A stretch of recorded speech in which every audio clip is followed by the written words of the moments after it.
सालों पहले की बात है जब राजा एक दूसरे को पैगाम के साथ ही कुछ पहेलियां भी भेजा करते थे। ऐसे ही किसी एक राजा का दूत सर्दियों के मौसम में एक दिन मुगल साम्राज्य के बादशाह अकबर के दरबार में पहुंचा। वह अपने साथ पहेली के रूप में पिंजरे में कैद एक नकली शेर लेकर गया था। राजा ने पहेली के साथ एक पैगाम भी भेजा था। पैगाम में लिखा था कि क्या मुगल राज्य में कोई ऐसा बुद्धिमान है जो पिंजरे और शेर को छुए बिना शेर को बाहर निकाल सके। अब मुगल सम्राट अकबर सोच में पड़ गए कि आखिर शेर और पिंजरे को हाथ लगाए बिना भला शेर को कैसे बाहर निकाला जा सकता है। पहेली के साथ भेजे गए पैगाम में यह भी साफ लिखा था कि पिंजरे से शेर को बाहर निकालने के लिए एक व्यक्ति को एक ही बार मौका मिलेगा। अकबर काफी परेशान हो गए। उन्हें लगा कि यह तो बहुत मुश्किल है और अगर शेर को पिंजरे से बाहर नहीं निकाल पाए तो मुगल राज्य की काफी बदनामी भी होगी। ये सब सोचते सोचते उन्होंने दरबार में मौजूद सभी की तरफ देखते हुए पूछा, है कोई जो इस पहेली को सुलझा सके। लेकिन हर कोई इसी सोच में डूबा था कि आखिर यह संभव कैसे हो सकता। अकबर के पूछने पर जब किसी ने जवाब नहीं दिया तो उन्हें अपने वजीर बीरबल की याद आने लगी, जो सभा में मौजूद नहीं थे। उन्होंने तुरंत दरबान को भेजकर बीरबल को दरबार में हाजिर होने का आदेश भिजवाया, लेकिन अफसोस बीरबल किसी सरकारी काम से राज्य से बाहर गए हुए थे। रात भर अकबर इसी सोच में डूबे रहे कि आखिर पहेली को कैसे सुलझाया जाए। दूसरे दिन फिर दरबार लगा, लेकिन बीरबल की कुर्सी खाली देखकर अकबर उदास हो गए। बादशाह ने एक बार फिर दरबारियों से पूछा, क्या किसी के पास इस शेर को पिंजरे से बाहर निकालने की कोई तरकीब है। इतने में एक दरबान अकबर के सामने आया और उसने शेर को पिंजरे से निकालने की कोशिश की, लेकिन वो नाकामयाब रहा। दूसरे दरबान ने पहेली को सुलझाने के लिए एक जादूगर को बुलवाया, लेकिन वो भी विफल रहा। कोशिश करते करते शाम होने को आई, तभी बीरबल दरबार में पहुंच गए। अकबर को परेशान देखकर बीरबल ने पूछा, क्या बात है सम्राट, आप इतने परेशान क्यों हैं। बादशाह ने तुरंत शेर से जुड़ी पहेली के बारे में बीरबल को सब कुछ बताया।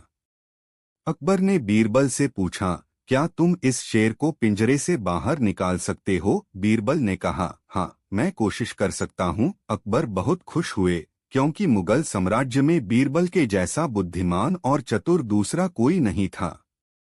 शेर को पिंजरे से बाहर निकालने के लिए बीरबल ने अकबर से कहा कि उन्हें 2 सुलगती हुई लोहे की छड़ व सरिये की आवश्यकता है। शहंशाह ने तुरंत इसकी व्यवस्था करने को कहा। जैसे ही बीरबल को लोहे की छड़ मिली तो उन्होंने पिंजरे को छुए बिना छड़ को अंदर पहुंचाकर उसे नकली शेर पर रख दिया। शेर लोहे की गर्म छड़ के स्पर्श में आते ही पिघलने लग गया, क्योंकि वो मोम का शेर था। देखते ही देखते पूरा शेर मोम के रूप में पिंजरे से बाहर निकल गया। बीरबल की इस अक्लमंदी पर अकबर बहुत प्रसन्न हुए। उन्होंने बीरबल से पूछा, अरे आखिर तुम्हें पता कैसे चला कि यह पिंजरे के अंदर मोम का शेर कैद है। बीरबल ने बड़ी ही नम्रता से जवाब दिया, हजूर बस शेर को गौर से देखने की जरूरत थी। मैंने जब पहेली के बारे में जानने के बाद उसे गौर से देखा तो लगा कि यह मोम का शेर हो सकता है। साथ ही राजा ने यह भी नहीं बताया था कि शेर को कैसे बाहर निकालना है, तो मैंने उसे पिघलाकर बाहर निकाल दिया। इधर दरबार में बीरबल की जय जयकार होने लगी। उधर पहेली लेकर अकबर के दरबार पहुंचा राजदूत अपने राज्य वापस लौट गया और बीरबल के इस कारनामे के बारे में राजा को बताया। कहा जाता है कि उस दिन के बाद से राजा ने ऐसी पहेली भेजना छोड़ दिया था। सीख, अक्लमंदी से सब कुछ संभव है। हर जगह बल नहीं बल्कि बुद्धि का प्रयोग किया जाना चाहिए। दिमाग से हर समस्या का समाधान हो सकता है। ठंड का मौसम था, बाग हरियाली से दमक रहा था। तभी बादशाह अकबर ने सभापतियों को बाग में दरबार लगाने का हुक्म दिया। हुक्म की तालीम हुई और पूरा दरबार अकबर और बीरबल बाग में बैठे। अकबर के आदेश पर बीरबल सभा में न्याय का कार्य देख रहा था। कई लोगों की न्याय याचिका सभा में पढ़ी गई जिनका बीरबल ने अपनी सूझबूझ से न्याय किया। लगभग सारी याचिकाएं पढ़ी गई। न्याय के इस कार्य में कई घंटे बीत गए। थोड़ी देर बाद दरबार में एक व्यापारी आया। उसने चोरी की अर्जी लगाई थी। उसने कहा, एक बार वो दिल्ली गया था, वहां उसने सोने का कबूतर देखा। उसके पंख सोने के थे। उसने वो कबूतर पूरे 10 सोने के सिक्के देकर खरीदा था। दिल्ली से आने के बाद उसने उस कबूतर को अपने घर में पिंजरे में रखा था और रोज सुबह और शाम उसे दाना डालता था। रात्रि को उसने दाना डाला था, लेकिन अगले दिन उसने बाहर जाना था, इसलिए यह कार्य घर के नौकरों को सौंप दिया। जब वह वापस आया तो कबूतर पिंजरे में नहीं था। अब उसे नौकरों पर शक है कि उन्होंने मेरे कबूतर को मार दिया, पर उसके पास कोई सबूत नहीं है। व्यापारी के शक के आधार पर घर के नौकरों को दरबार में लाया गया। उसने कई सवाल पूछे पर किसी ने कोई उत्तर नहीं दिया। समझना मुश्किल था कि कबूतर को किसने गायब किया। तभी बीरबल उठा और नौकरों के चारों तरफ चक्कर लगाते हुए उसने जोर जोर से हंसना शुरू कर दिया। अकबर ने हंसने का कारण पूछा। तब बीरबल ने हंसी रोकते हुए बोला, महाराज, चोर तो हम सबके सामने ही हैं। उसने जब कबूतर को पकड़ा तो कबूतर के पंख उसकी पीठ पर कमीज के ऊपर चिपक गए, जिसे वो हटाना भूल गया और दरबार में आ गया। बीरबल की बात सुनकर एक नौकर घबराया और उसने अपने हाथों को अपनी पीठ पर फेर का जानने का प्रयास किया कि क्या उसकी कमीज पंख हैं। ऐसा करते उसे बीरबल ने देख लिया और झट से उसे आगे कर चोर के रूप में दरबार में पेश किया। सबने उसकी कमीज देखी जिस पर कोई पंख नहीं था। तब बीरबल ने कहा, उसने चोर को पकड़ने के लिए झूठ कहा था।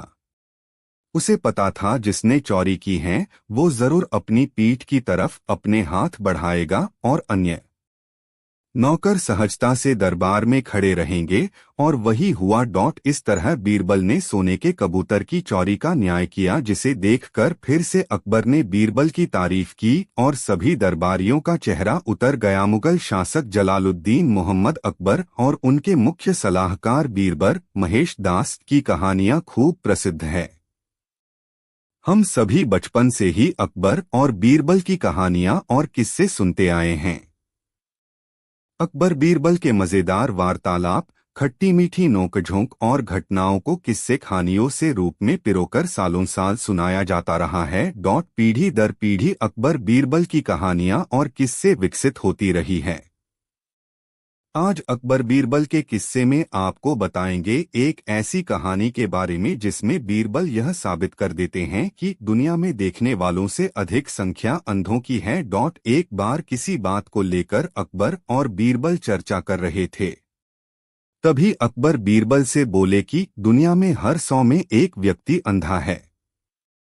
लेकिन बीरबल ने अकबर की बात पर असहमति जताई और कहा कि जाहम पनाह, मेरे हिसाब से आपका आकलन कुछ गलत लग रहा है, क्योंकि सही मायने में दुनिया में अंधों की संख्या देखने वालों से काफी अधिक है। बीरबल का जवाब सुनकर अकबर को हैरानी हुई। उन्होंने कहा, नहीं बीरबल, तुम गलत कह रहे हो, क्योंकि जब हम अपने चारों ओर देखते हैं तो हमें अंधों से ज्यादा देखने वाले लोग ही दिखाई पड़ते हैं। ऐसे में देखने वालों की संख्या अंधों से अधिक मालूम पड़ती है। अकबर की बात सुनकर बीरबल ने कहा, जाहम पनाह, मैं आपको किसी दिन इस बात को साबित करके दिखाऊंगा कि दुनिया में देखने वालों से अधिक अंधों की संख्या है। बीरबल की बात सुनकर अकबर ने कहा, ठीक है, जिस दिन तुम सबूत के साथ इस बात को साबित कर दोगे उस दिन मैं भी यह मान लूंगा। इसके बाद यह चर्चा समाप्त हो जाती है। इस तरह से करीब 2 दिन बीत जाते हैं और अकबर इस चर्चा को पूरी तरह से भूल जाते हैं। लेकिन इधर बीरबल अपनी बात को सही साबित करने के लिए तरकीब ढूंढने में लगे रहते हैं और इसी तरह से करीब 4 दिन बीत जाते हैं।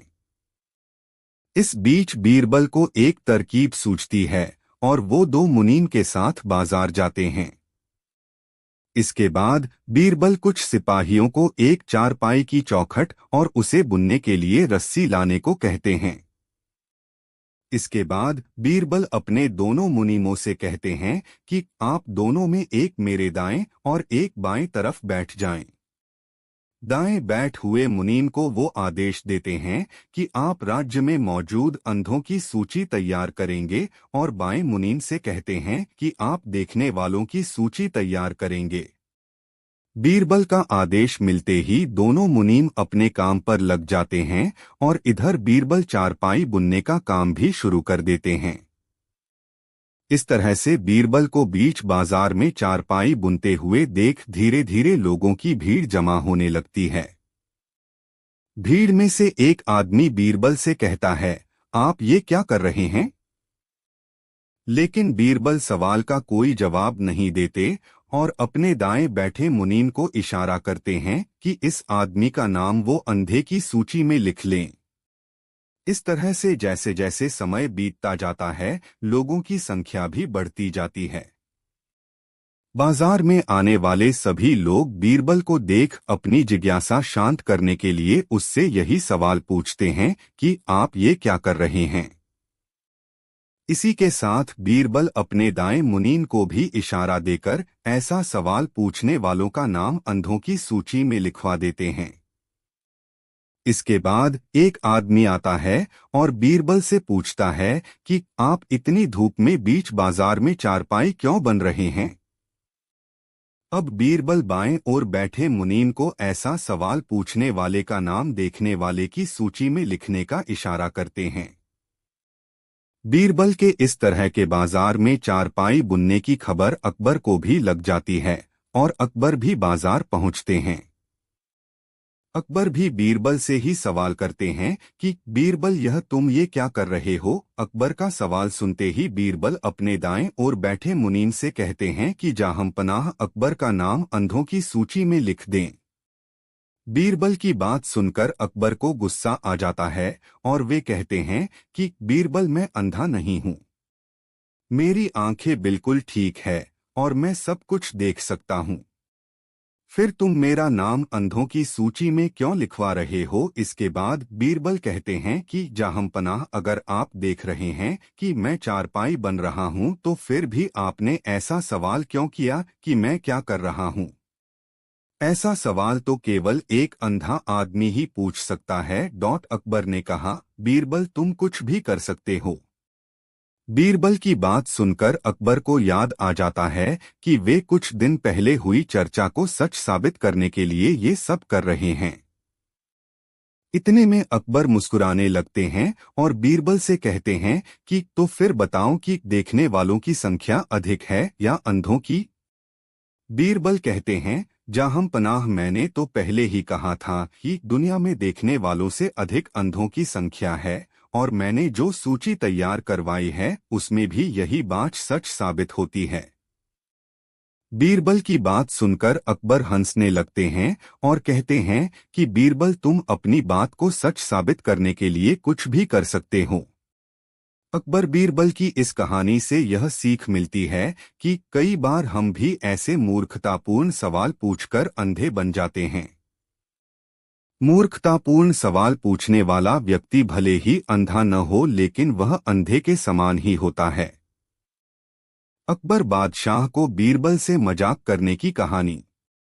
उन्होंने एक दांत निकाला और उसे इस तरह से रोक दिया कि पता न चले कि वह दांत है और जिसमें हाथ भी डाला जाए। बादशाह ने एक सेब रखा दिया। जब बीरबल आए तो उन्होंने सेब मांगा। बीरबल ने जैसे ही सेब की तरफ हाथ बढ़ाया, उनके हाथ ऊपर के दांतों में मुड़ गए। बदहवास अकबर जोर जोर से हंसने लगे। बीरबल समझ गए कि यह बादशाह की चालाकी है। बादशाह ने बीरबल के हाथ को दांतों से लगाते हुए कहा, कहो बीरबल कैसी रही? बीरबल सूप रहे अलाचार मन ही मन बादशाह को इसका जवाब का पक्का इरादा कर लिया गया। बीरबल ने दरबार से कुछ दिन की छुट्टी ले ली और घर पर ही रहने लगे। वे दरबार की सारी खबर थे। एक दिन बादशाह अकबर शिकार खेल निकला। बीरबल भी साधुओं के भेष में उनके पीछे पीछे हो जाते हैं। कुछ देर बाद एक शिकार का पीछा करते करते बादशाह घने जंगल में निकल आया। उनके सभी साथी पीछे छूट गए। शाम भी घिर आई थी। अकेला होने के कारण बादशाह को कुछ डर भी लग रहा था। फिर भी वे रास्ते में खोजते हुए चले जा रहे थे। अचानक उग्र अट्टहास देखा गया। क क कौन है? बदतमीज अकबर ने पूछा।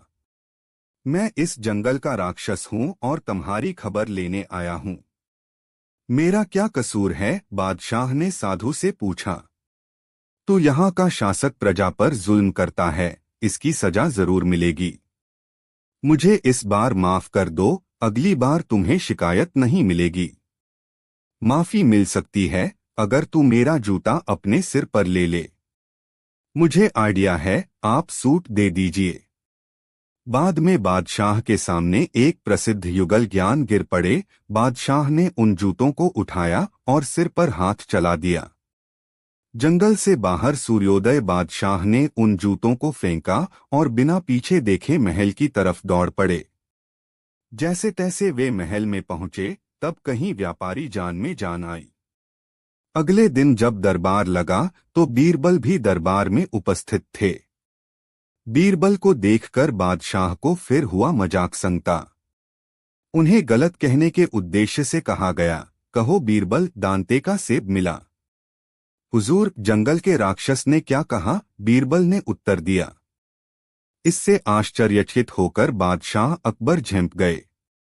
उन्हें समझ आया कि जंगल की घटना बीरबल की बुद्धि का ही कारनामा था। बादशाह ने ब्राह्मण को हुक्म सुनाया, अगर उसे परिवार के लिए पैसा चाहिए तो कपड़ों के बिना सारी रात तालाब के बर्फीले पानी में खड़ा रहना होगा। ब्राह्मण सारी रात तालाब के ठंडे जल में सर्दी से ठिठुरता खड़ा रहा। अगले दिन वह अपना इनाम लेने आया। बादशाह ने पूछा, भले बताओ, सारी रात इतने बर्फीले पानी में कैसे खड़े रहे? भोले ब्राह्मण ने कहा, मैं आपके महल में जलते दिए को देखता रहा। बादशाह ने इनाम देने से इनकार करते हुए कहा, तुम दिए की रोशनी से गर्माहट लेते रहे, इसलिए तुम इनाम के हकदार नहीं हो। अगले दिन वह दरबार नहीं गया तो बादशाह स्वयं उसके घर जा पहुंचे। अकबर ने देखा कि बीरबल ने जलती आग से करीब 1 मीटर की दूरी पर खिचड़ी पकाने के लिए हांडी टांग रखी थी। राजा ने पूछा, 1 मीटर की दूरी से हांडी की खिचड़ी कैसे पकेगी? इसे सेंक कैसे मिलेगा? बीरबल, तुम ठीक तो हो? बीरबल ने कहा, जहांपना, जब 1 किमी की दूरी पर जलते दीपक से किसी के शरीर को गर्माहट मिल सकती है, तो आग से 1 मीटर की दूरी पर रखी हांडी में खिचड़ी भी पक सकती है। अकबर मुस्कुरा दिए, पर उन्हें अपनी भूल का एहसास हो गया। उन्होंने गरीब ब्राह्मण को बुलवाकर सोने के सिक्के इनाम में दिए, जिससे ब्राह्मण खुश होकर लौटा। एक बार फिर से अकबर बीरबल की बुद्धि व तर्क शक्ति का लोहा मान गए। अकबर बीरबल की कहानियां, हकीम की बीरबल से पुरानी दुश्मनी थी। उसने बीरबल को परेशानी में डालने के लिए ही ऐसा कहा था। बादशाह अकबर ने बीरबल को हुक्म दिया, मुझे बैल का दूध चाहिए। जाओ, किसी भी कीमत पर लाओ। बीरबल घर पहुंचा। उसकी बेटी ने देखा कि पिता काफी परेशान लग रहे थे। कई बार पूछने पर बीरबल ने पुत्री को अपनी परेशानी की वजह बता दी। बीरबल की बेटी भी पिता की तरह बहुत सयानी थी। दोनों ने मिलकर एक तरकीब सोच ली। बीरबल ने बेटी को आधी रात में शाही तालाब पर कपड़े धोने भेज दिया। वह वहां गई और कपड़े धोने लगी, जिसकी आवाज सुनकर अकबर की नींद टूट गई। उसने सैनिक भेजकर लड़की को बुलवा लिया। उसने पूछा, तुम इतनी रात को कपड़े क्यों धो रही हो? लड़की ने जवाब दिया, महाराज, मेरे पिता ने आज एक शिशु को जन्म दिया है। वे बिस्तर पर हैं। मुझे दिन में काम करने का समय नहीं मिलता, इसलिए मैं इस समय कपड़े धो रही हूं। बादशाह बड़ा हैरान हुआ। उसने लड़की से कहा, बिटिया, पुरुष तो बच्चे पैदा नहीं करते, लड़की झट से बोली। अगर पुरुष बच्चा पैदा नहीं कर सकता तो एक बैल दूध कैसे दे सकता है?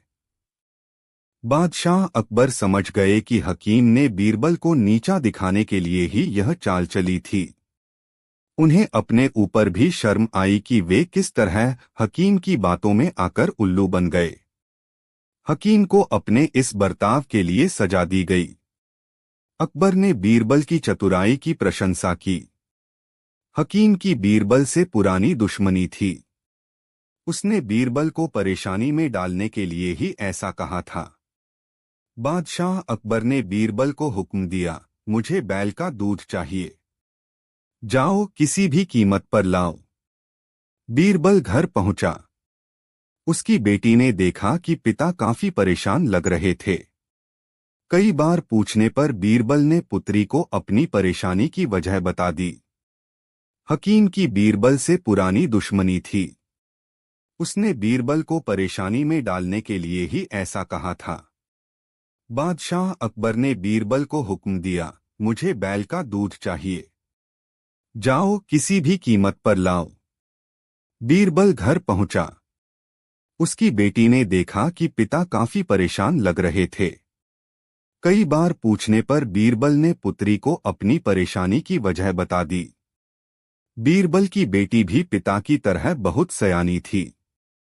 दोनों ने मिलकर एक तरकीब सोच ली।